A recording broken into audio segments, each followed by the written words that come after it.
Bridging to M3. I think I only wrote about this in one guide. This was some time back. Secrets to 9x12. That was a really good one. I think it was a five installments. It was called Secrets to 9x12. I totally forgot about that. I made that way back. Probably stuff that I forgot to talk about. Bridging to M3 has been in my wheelhouse forever. It should be in yours. It's what to do when you need to do more than the 9x12. Like, what do you do once you got people on, you got advertisers? You got some 9x12s going, you got advertisers, and at this point, you've got some that have bigger budgets, and maybe they're ready for something more than just a $500 ad space or an $800 ad space. What do you sell them? I'm sure some of you have digital services or whatever, but you can't always sell those. Maybe they got someone else doing that. You want to get some of that money, some of the money they have. What can you do? Well, you can sell them. You should be selling them printing. I mean, that's a given. You should be selling them printing, but I know not all of you want that easy money. If you really want to start selling some bigger deals, though, bridging to M3 is a very good way to do it. What you do is you hit up your good advertisers, the ones that got some money.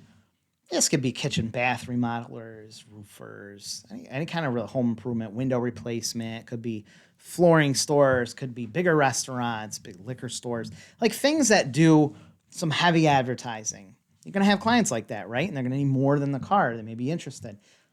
You can work them onto solo mailers, but they're kind of already getting on your card, and maybe they don't want to spend a fortune on solo mailers. You bridge them to an M3, and M3 looks like this. There's 3 ads. Okay, 3 ads. It's different from an M6. This is technically M6, where there's 6 ads. There's 3 on one side, 3 on the other. And M3 is something I came up with when I had started. I had bad business partnership, had to restart a company at like a moment's notice. I had people on a payroll. I had to figure out how to pay them. I had to get a ton of advertising really cheap, like a lot. I had to get a lot of advertising very cheap in order to sustain things. And I had been doing the 9x12s, but it was like a lot of work. And I don't want to take my money I was making on 9x12 just to put back into like a solo mailer. I was like, how the hell? So what I did this for quite some time.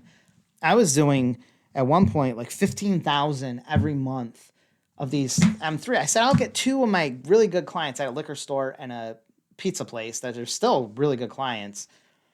And I just shared the card between the 3.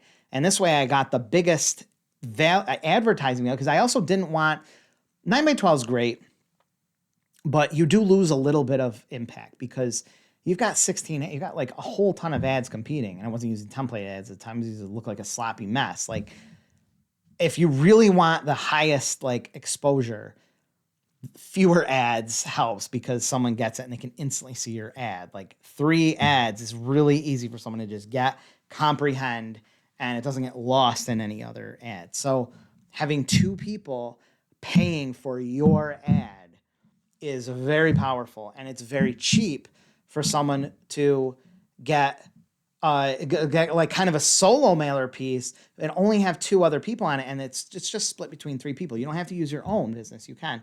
But you got 3 people. So you get you reach out to your clients that are on your card, they're spending money, they want to do more. And you say, hey, if I put you on with another 1 or 2 people and you share a card, it's going to be, a lot cheaper. And you can get this to wherever you can do.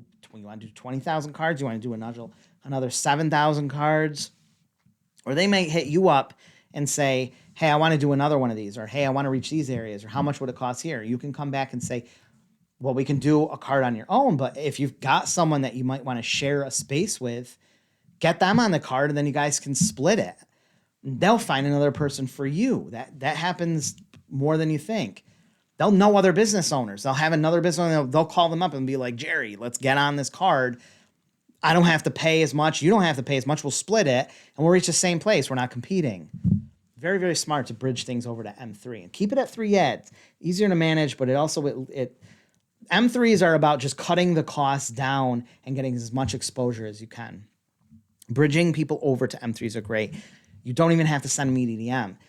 They can be very powerful to send these to a demographic. So you get now you've got a kitchen and bath, a window replacement, and a basement waterproofing or carpet cleaner or something. Non-competing companies, or it could even be a restaurant or something that's going to get staying power. I call it stickiness. Something where people are like, oh, I'll hang on to this. And then their thing rides for free. Mattress store, furniture. You can share things with them that don't compete. And you can reach just homeowners. Or it can be a pool place. You can reach just people with pools or people that make $100,000 or more. You can send these to targeted mailings, and they're going to spend a fraction of what they normally would. And you can still mark these up pretty heftily, make a nice profit for doing the work.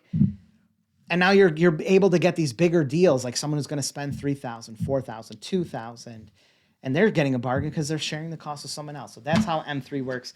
This one is 6.5 by 12, which is a good size, but I go 6 by 11 a lot too. Just slightly smaller, more cost efficient. If you're sending these to a targeted list, you got to use 6 by 11, slightly smaller. Don't worry, you just hit me up and I'll send you the template or pricing or whatever you need. That's how you bridge people over to